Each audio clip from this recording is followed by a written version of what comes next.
The consequences of colonial and neo-colonial practices span continents and centuries.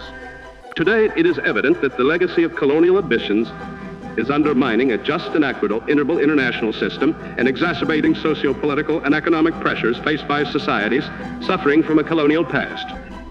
Bonjour à tout le monde. Moi, je me présente, Brenda Wanabo, je viens de Nouvelle-Calédonie. Tout ça pour dire que nous sommes venus pour la conférence parce que le concept de décolonisation, c'est un concept significatif pour nous parce que nous faisons partie des peuples encore sous domination coloniale. Donc nous, en ce qui nous concerne, nous sommes encore colonisés par la France.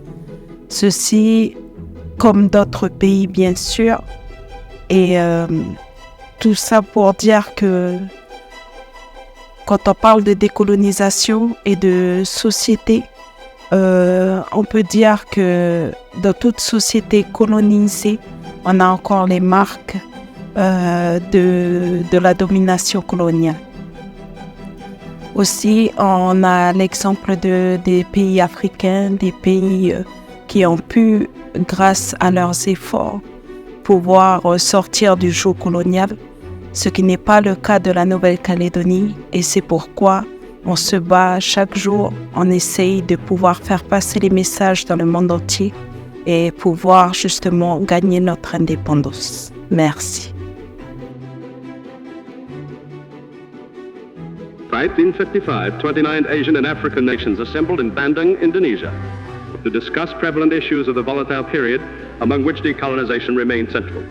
The final communique of the Bandung Conference declared that the subjection of peoples to alien subjugation, domination, and exploitation constitutes a denial of fundamental human rights, is contrary to the Charter of the United Nations, and is an impediment to the promotion of world peace and cooperation.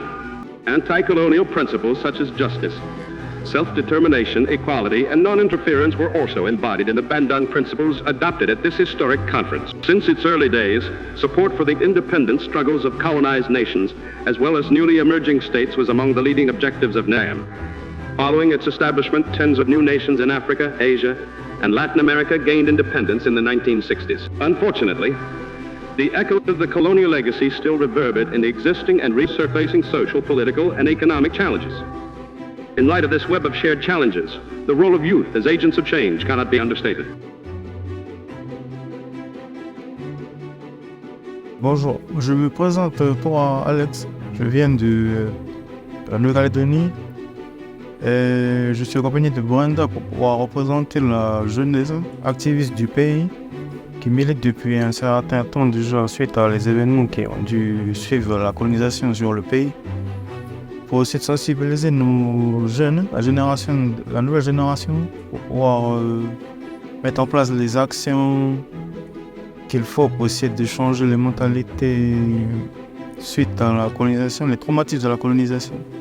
Et voir comment on pourrait mettre en place un programme pour nos enfants, pour essayer de sortir comme il faut de la colonisation. Le terme décolonisation, c'est un sujet qui est assez nouveau pour nous. Les anciens, ils ont essayé de faire leur part suite aux événements qui sont passés, les actions, guerre civile et tout. Nous, on est sur un autre format d'action à mettre en place pour les années à venir. Et le fait d'être ici avec le groupe d'initiative de Bakou, ça va nous permettre de se mettre en réseau déjà avec les autres partenaires et puis, qui militent pour la même cause contre le colonialisme, le néocolonialisme, pour avoir une meilleure décolonisation. Voilà, merci.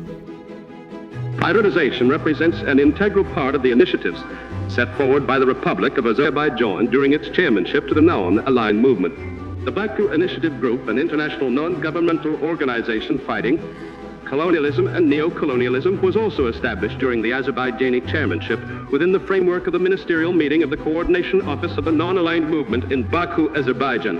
Numerous events dedicated to decolonization were held during Azerbaijani chairmanship to NAM, such as the NAM Conference on Advancing the Rights and Empowerment of Women, the discussion on towards complete elimination of colonialism, and international conferences such as neo-colonialism, human rights violations and injustice and decolonization, women's empowerment and development.